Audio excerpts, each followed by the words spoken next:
तो मैया ने कहा अच्छा तो ये भगवान निराकार ही ब्रह्म साकार होकर आता है। शंकर जी ने कहा अरे बिल्कुल, तो ये परमात्मा हमारे वही है, बिनु पद चले सुने बिनु काना, ये वही परमात्मा। एक अर्थों में तो बिनु पद चले यानी जिस जो बिना पांव के भी कहीं की यात्रा कर सके, सर्वत्र व्याप्त है। लेकिन हम लोगों की भाषा में मैं आपको समझाऊं तो बिनु पद चले यानी जिसको काम करने के लिए किसी पद की आवश्यकता नहीं। हम कहते हैं पहले बिठाओ तब काम करेंगे, पद पर बिठ, अरे जिसको संसार का कल्याण करना है ना, उसे किसी पद की आवश्यकता नहीं होती।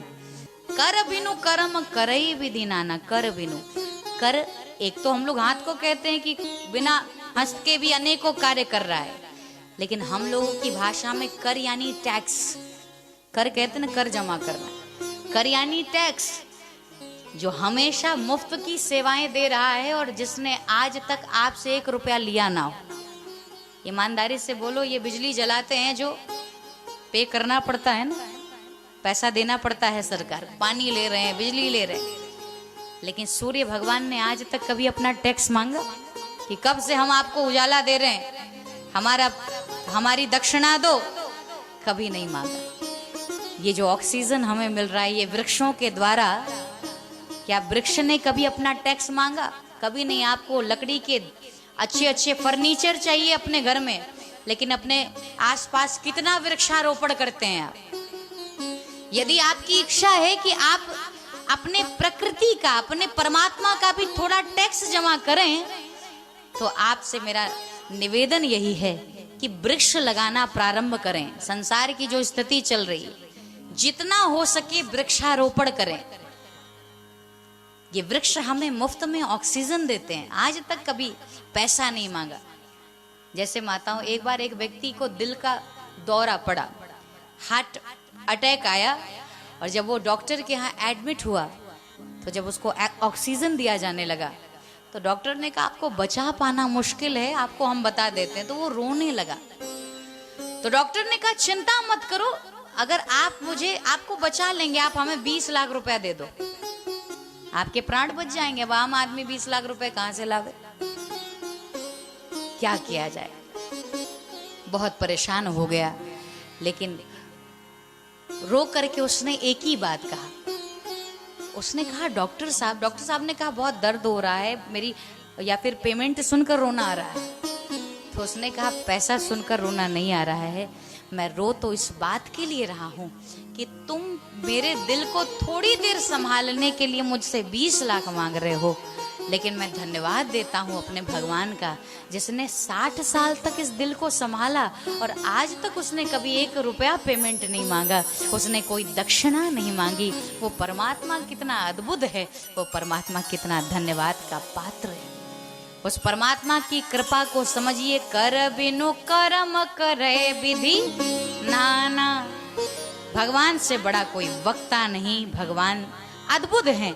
भगवान ने बहुत सुंदर हम और आपको ये प्रकृति प्रदान की है, इसकी रक्षा कीजिए। और महादेव भगवान की व्याख्या करते हुए आगे कहते हैं, राम अतर्क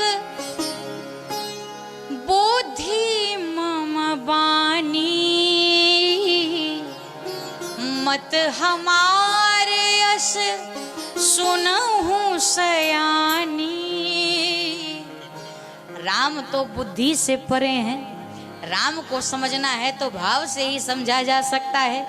और बाबा ने आगे बताते बताते परमात्मा के विषय में एक बड़ी सुंदर बात कही, जो हम और आप जानते हैं और हमें लगता है कि सिर्फ इसीलिए भगवान आए ही हैं। और वो कौन सी बात है? बाढ़ असुर अधम अभिमानी, तब तब प्रभु धरि विविध शरीरा, और हरहि कृपा निधि सज्जन पीरा। ये सब बातें तो बताई, लेकिन भगवान ने कहा फिर भी हम तुम्हें 1-2 कथाएं सुनाई देते हैं। और वो कथा कौन सी है?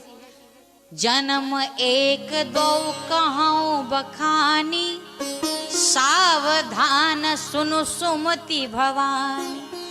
शंकर जी ने कहा हम कथा तो सुनाए, लेकिन पहले सावधानी और सुमति के साथ सुनना। कथा में यही 2 चीजों का लोगों के पास अभाव होता है, एक सावधानी और दूसरी सुमति, सावधानी चाहिए माता जी, क्योंकि आप जगह जगह जाते हैं तो लिखा रहता है ना कि सावधानी हटी तो दुर्घटना घटी, सावधानी नहीं हटनी चाहिए। और दूसरा, कथा में आओ तो हमेशा सुमति लेकर आओ, कुमति आएगी तो राम जी फिर बुद्धि में नहीं रहेंगे, जीवन में नहीं रहेंगे। अवध में जब तक सुमति बनी रही राम जी थे, और जहां अयोध्या में कुमति ने प्रवेश कर लिया, राम जी अयोध्या छोड़कर चले गए। इसीलिए सुमति के साथ सुनना प्रभु ने पहली और यही दो शर्त रखी। मैया ने हाथ जोड़ लिया, कहा बाबा तुमने इतनी सुंदर व्याख्या की है, मैं तुम्हारे चरणों की दासी हूँ, मैं बैठकर केवल कथा सुनना चाहती हूँ, बाबा आप हमें बताइए। तो बाबा ने कहा देखो, जन्म एक दो कहूँ बखानी, सावधान सुनो सुमति भवानी। देवी थोड़ा सावधानी और लेकर आओ, फिर भगवान की कथा शुरू होगी ना, तो सुमति के साथ भी और सावधानी के साथ भी सुननी पड़ेगी। मैया तो रस पीना ही चाहती है, भगवान के कथा रूपी अमृत को पीना ही चाहती। तो बाबा ने वैसे कई बातें बताई कि भगवान किन किन कारणों से आए।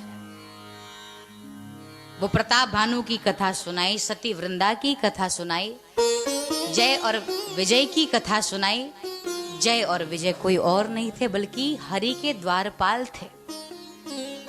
उनकी मुक्ति के लिए परमात्मा को इस धराधाम पर आना पड़ा। भैया ने यह सुनकर बड़ा आश्चर्य व्यक्त किया कि भगवान के लोक में रहने वाले भी कभी कभी राक्षस बन जाते हैं। गौर से सुनना, ये जय और विजय कोई और नहीं बल्कि भगवान के प्रिय पार्षद हैं। भगवान के लोक में हमेशा रहा करते हैं और वैकुंठ में नारायण के यहाँ रहते हैं, तो ये भी अद्वितीय सुंदर होंगे।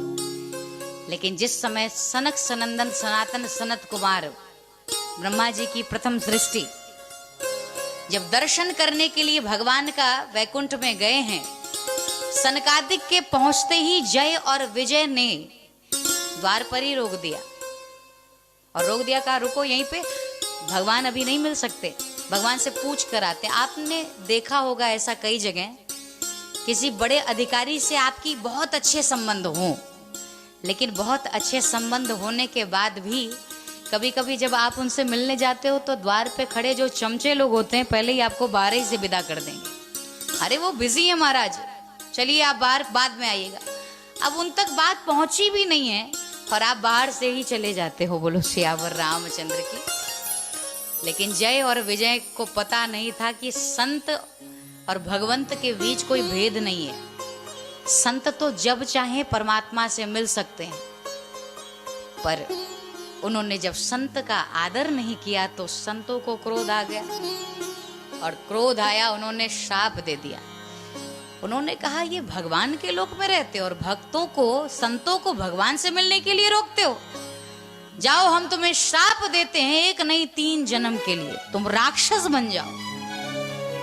ओ संतों का श्राप जब मिला तो ऐसा वहां से वैकुंठ से पतन हुआ और वापस यहाँ पर आकर के वही जय और विजय रावण और कुंभकर्ण त्रेता में बनते हैं। वही जय और विजय हिरण्याक्ष और हिरण्यकश्यप बनते हैं सतयुग में। वही जय और विजय द्वापर में शिशुपाल और दंतवक्र बनते हैं। यही जय और विजय 3 जन्म और भगवान ने अलग अलग अवतार लेकर इनका वध किया है।